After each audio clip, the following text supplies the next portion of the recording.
বাংলাদেশের জন্য একটা সুখবর। হরমুজে চলতে পারবে বাংলাদেশের জাহাজ। এই খবরটা এমন সময় আসলো যখন বাংলাদেশের তীব্র জ্বালানি সংকট।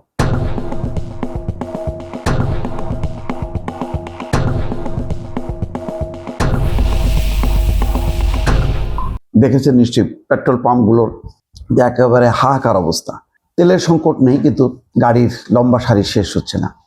কারণ হিসেবে জানা গেছে একটাই, যার দরকার 10 লিটার তেল সে 20 লিটার স্টোর করার চেষ্টা করছে তার গাড়িতে, যার কারণে অতিরিক্ত চাপে একেবারে দিশাহারা অবস্থা। এবং তেলের অবস্থাটা কি আসলে এখনো পরিষ্কার না, তবে সরকার বারবার বলছে যে তেলের কোনো অভাব নেই। এই অবস্থা যখন চলছে গত ঈদের আগের থেকে, এবং ঈদের পর আরো পরিস্থিতি যখন নাজুক, তখন বলা হচ্ছে যে হরমুজে চলতে পারবে বাংলাদেশের জাহাজ। বাংলাদেশ সহ অন্তত 5টা দেশের নাম বলা হয়েছে। সেখানে ভারত আছে, সেখানে পাকিস্তানের নামও আছে, এইভাবে চীন, রাশিয়া, তারপর ইরাক, এই দেশগুলোর নাম আছে। তো এইটা আমাদের জন্য যেমন সুখবর, আবার একটা কিন্তু বিপদও। কারণ বাংলাদেশের নাম বলছে, এখন পশ্চিমারা আমেরিকারা টার্গেট করতে পারে, কারণ সব চাপগুলি পড়বে বাংলাদেশের উপর, ভারতের উপর পড়বে না। ভারতের নামটা কেন নিয়ে আসলো ইরান, আমি পরিষ্কার না। কারণ ভারত বরাবরই কিন্তু এই যুদ্ধে সে ইসরায়েলের পক্ষে, আমেরিকার পক্ষে। কোনো মুসলিম দেশের পক্ষে ভারত কখনোই থাকে না, এবং এখানেও ব্যতিক্রম না। হয়তো কৌশলগত কারণে এখন এত শত্রু বাড়াইতে চায় না ইরান, সেই কারণে হয়তো বলেছে।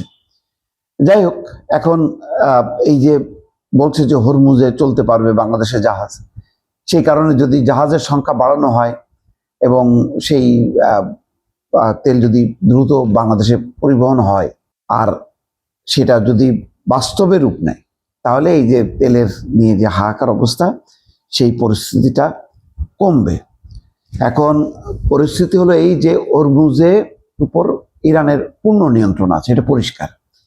পশ্চিমারা অনেক চেষ্টা করেও এটা ভাঙতে পারেনি, হুমকি ধামকি অনেক কিছু ট্রাম্প বলেছে, কিন্তু কেয়ার করেনি।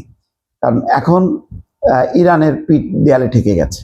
তারা জানে যে হয় তাদের ধ্বংস হবে, না হয় তারা জিতবে।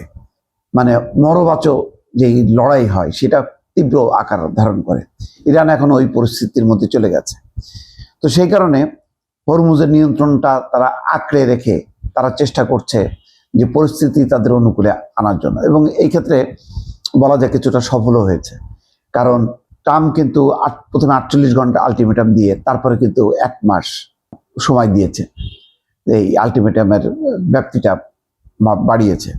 ইন্টারেস্টিং ব্যাপার হচ্ছে যে আমেরিকার আহ্বানে সাড়া দিয়ে কোনো পশ্চিমা দেশ কিন্তু এসে বলেনি যে তোমাদের পাশে আমরাও আছি, অথবা আমেরিকা নিজেও চেষ্টা করেনি। আমেরিকা বলছে যে ঠিক আছে, যেহেতু খুবই খেপা ন্যাটোর উপরে, যে ন্যাটো কাজে আসে নাই এবং ন্যাটোকে লাগবে না, তারা একাই যথেষ্ট। কিন্তু তারা একাই যথেষ্ট এরকম কিন্তু কোনো প্রমাণও তারা দেখাতে পারেনি।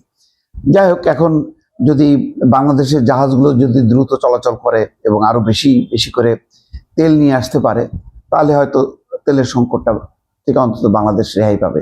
এটা বলা যায় যে একটা সুখবর।